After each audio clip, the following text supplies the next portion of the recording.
All right, welcome to the Coach V Jags Den Coach's Corner, brought to you as always by Andrews Sports Medicine.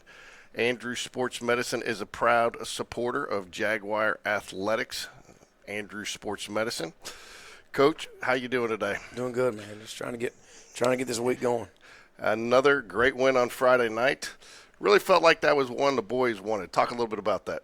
I think it was. I mean, these seniors, they hadn't beaten Briarwood, so that was a good thing for them to, to achieve, I guess. But, we knew it was going to be tough, and their D-line gave us fits sometimes. And, they're still trying to figure some things out on offense because they lost Vizina, the kid that went to Clemson. But those coaches do a great job over there. They run a class program. There were some hard-nosed kids, but our kids came out and made plays and, did what they had to do.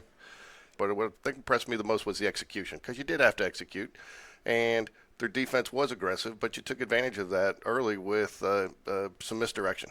Well, the first drive, like I told the kids, it was a 16-play, 85-yard drive, and there was, I want to say, 2 third-down conversions, a fourth-down conversion. I want to say 6 first downs. So whenever high school kids do that, that's a good sign. So there was, they made plays when they had to make them, and they were very methodical. So that first drive we were very proud of it, and I made sure I told them that. But they, we felt like we were going to be able to make some plays on the outside, and our kids did. And the O-line, they brought it, and they had a real good night.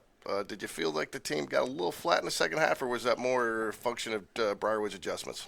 I think we came out flat. I mean, they did definitely adjust, but I think and I put that on me. We got to figure out a way to finish, and to not come out. I guess we're not used to having big leads. All right, you got Hoover this week. Everybody's looking forward to it. You got it at home. You excited about that? We are. I mean, it's, obviously it's a rival, and you try to approach every game the same. But let's be honest. I mean, Hoover's Hoover, and the record's very misleading. We can't get wrapped up in a record, and because the two teams they've played, they'd have a lot of teams 0-2. So we don't get caught up in that. We know those kids know how to win.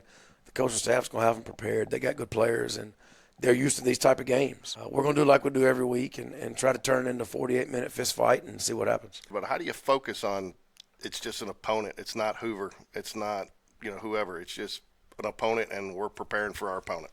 We talk about it a lot, about going against a faceless opponent. We see the plays. We see the schemes we're trying to prepare for. We see the players. But, we got back in the weight room on Sunday, got back in there again today, and we're going to get our 4 lifts in a week, and we're not going to change anything we do. But I feel like our preparation gives us a chance to get in there and swing like a heavyweight for 12 rounds, and that's what it's going to take Friday night. Going to be one that's won or lost in the trenches? I think so. I mean, I think there's no doubt that I think they're very good. They can hurt you in a bunch of different ways. So we're going to have to tackle well. We're going to have to, win the line of scrimmage and limit big plays, make them drive the field and not just give them one big one. I mean, that is something you could probably look forward to for at least 2 more years. You got 2 of the top quarterbacks at 2 of the top programs in the city, if not the state, that are got sophomore quarterbacks in Brock Bradley and Schubach, right? Correct. I mean, they're both very talented. They're different. They're different kids, but we've got to be able to tackle well because they're going to get the ball to Winston. They're going to get the ball to the tailback, and they've got some receivers, a couple of kids that can really run. So we've got our work cut out for us to stop their offense. A lot of times, too, these come down to discipline. Everybody, a big game like this, they want to do that little bit extra. How do you impress upon your team? Just do your job. We talk about it every day, rinse and repeat.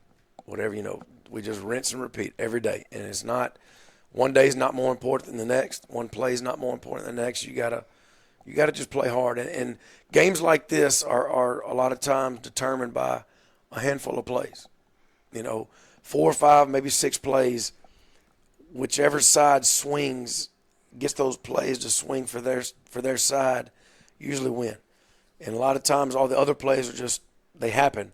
But those 4 to 6 plays determine the outcome. And we've got to make sure on those 4 to 6 plays, because you never know when they're going to happen, that we're there to make the play. Keys to victory on Friday night. Protect the football. I mean, we can't give them short fields. It's okay to punt, try to flip the field. That's okay. Protect the ball and not give up big plays on defense. We can't. I mean, they have some guys that can take it to the house like a hiccup. Just they're gone. We've got to keep them in front of us and control the line of scrimmage on both sides. I mean, it's going to be tough because they have very good line play on both sides. But we're going to have to run the football and stop the run. And I think if we can do those things, and when the plays are there to make them, I think we can be successful. But it's going to be a very, very tough night. They're going to come in here, you know, when a dog's backed up in a corner, he comes out biting. So we expect them to come out on fire and trying to tear our heads off. So that's what we got to be ready for.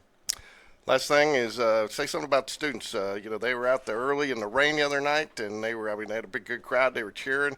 I know you want them out there Friday night, and in fact, you sent the players over to cheer them on at halftime just to thank them because they were, and in fact, they all stayed through pretty much the entire game. So say something about the crowd and what they've meant to the team so far this year. Yeah, man, that was I heard one of the kids saying it after the game.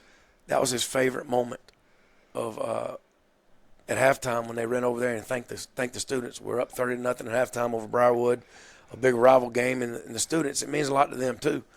So we wanted to kind of show our love back to them, and having them there and having them excited about it, it only fuels our kids, you know. And because, you know, football, everybody doesn't play football, but everybody goes to Spain Park, you know, the students. And so football season is not only for our kids with the helmets and shoulder pads, it's for the band, it's for the cheerleaders, it's for the dancing girl. Like, it's for everybody involved with Spain Park. And the student section, I'm glad we've been able to give them some fun, you know, these first couple weeks. So hopefully we can keep it going. But, yes, we will definitely need them Friday night. There's no doubt. And I hope they show up. I hope they get loud and stay and keep loving on our guys, because that's what it's going to take, all of us doing this thing together. Spain Park would like to thank Andrew Sports Medicine once again for being the sponsor of the Coach V Show, the Jags Den, and being a proud supporter of Spain Park Athletics. Go Jags.